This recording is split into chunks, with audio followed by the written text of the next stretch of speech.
Right, okay. Well, I'm going to be talking more about, I guess, a more conceptual notion of democracy itself. What is democracy? What are the main types of democracy? And ultimately sort of drawing that towards how does that, how is it reflected within our society, within the Labour Party, etc. So I just want to start by looking at some definitions. And generally speaking, the two different types of democracy that we've seen in democratic societies are direct democracy and representative democracy. Direct democracy sometimes, as you can see on the board, sometimes known as participatory democracy. So if I just start with that, direct democracy is direct in the sense that people themselves make the key decisions on key topics of the day. So they don't do it via a representative, they make the decisions themselves, usually very directly in terms of gathering in one place. So for example, where we initially got, probably in this turn. oh, is it? Yeah. Yeah, try turning it on. This is a representation of ancient Greece, where the democracy that Greece invented, in that sense, was a direct democracy. And you can see there that essentially all of the decisions are taken by citizens, in this sense, citizens being, or having certain key features. Can you see? What? They're all men, yeah. They were all men. They were all men of property. They were all men of wealth. So even though the notion is that the Greeks invented democracy, they actually invented a very elitist form of democracy. It was about 10%, 15% of the whole Greek population that could actually vote, because it was men and it was citizens, and to be a citizen, you needed property. The bulk of Greek society was slaves. Slaves didn't get the vote. There was a sort of class in between the two that were known as metics, that were like skilled slaves. They didn't get the vote either. In fact, they were usually brought in from other countries. But obviously the word itself comes from the two Greek words demos and kratis. Kratis meaning power and demos meaning the people. So in Greek society, small as it was direct democracy. People made the decisions themselves. We do have examples of it in the modern world as well. Does anybody know where? No, that's a representative system. No, I mean in Soviet. Oh, I see what you mean. Yeah. Actually, no, that was a representative model as well, but with certain sort of Soviet elements to it, effectively. Yeah. No, I can see what you mean now. This is what's known as a Landgemeinde, and a Landgemeinde is used as a method of direct democracy in Switzerland. So the Swiss system is effectively a direct democracy. It's a participatory democracy.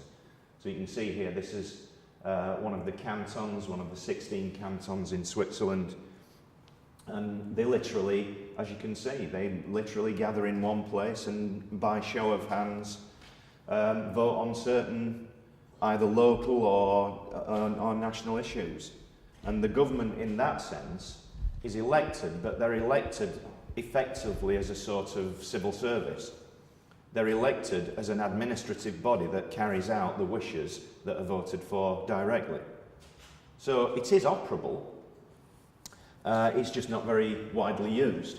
In Switzerland, because they have the canton structure, it's feasible to operate a system of direct democracy. Obviously, in something like Britain, you could argue that in many ways it would be less feasible, because where would you get, say for example, you look at Leeds, probably 650,000 people. Even just in a city region, you're never going to get 650,000 people gathering in one place to vote directly. So, Suzanne, did you have a question? How often do they have to meet? Several times a year, yeah. But basically, one of the roles of the administrative government is to compile, from popular opinion, is to compile the key, effectively, referenda issues that they're going to vote on that year. So obviously, somewhat controversially, they voted, was it 2 years ago, 3 years ago, to ban the building of additional mosques in Swiss cities. But again, that's direct democracy. That's what they They do. don't do that. They don't physically all get together to do the referendums, though. Is that not electronic or? Some of it is electronic, yeah. And obviously there's an element of, like we were saying about the composite motions before, there's an element of who actually puts the questions together. Because one of the things about direct democracy is how do you phrase the question. You know, when you're looking at things like referenda, this is why they had to put the EU referendum in that rather cumbersome form that it had. Do you want to leave the EU or do you want to remain in the EU? The reason they had to do that is because by phrasing it in a certain way, subliminally it tips you in one direction. So in the old days with trade unions, big car factories in Birmingham, Yeah. mass meeting in the car park, on strike or not, hands went up. Is that the case of direct democracy? Yes. That they Yeah. made a decision by a mass meeting? Yes. Yeah. Secondly, where the NUN used to vote coming out of the pit, in other words, they rejected one member, one vote, because they really said you had to have a vote at the workplace. Yeah. Is that direct democracy, where you got 96% result? Yeah. Because they came out of the pit. Effectively, if you're not making the key decisions via a representative, it's an element of direct democracy. Because of course in modern societies, we still, in modern representative democracies, we still have direct democracy, but we have elements of it within representative democracies. So for example, this is a campaign poster from California. California, amongst all of the American states, probably, well, almost certainly, has the highest aspect, the highest presence of methods of direct democracy within its representative system. So this is on the basis of what they call in California propositions. And a proposition is a question that's put before the people. The people vote on it directly, and whichever way the proposition goes mandates the state government to respond in that way. So this is Proposition 37, and it was on, as you can see, food labelling and looking at the descriptions of additives that were in food. So obviously this is a campaign for one side of that proposition. It's a yes-no answer, just in the same way that a referendum is. How would something like that, who sets the agenda of which of those propositions get to a ballot? They can actually have, and this is where it gets a little bit confusing, sometimes they're put forward by the state government and they get accepted to be put forward, if you see what I mean. So the government suggests something, they vote yes or no, and then they vote on the actual proposition.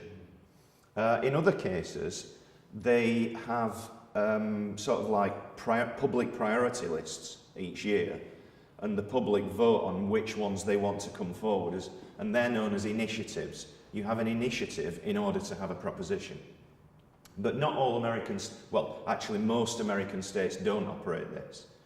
I think Oregon do, which is why they legalised cannabis, as did California. Colorado has some, and I think Nebraska has some as well, and maybe one or two others, but most of them don't. But this is a method.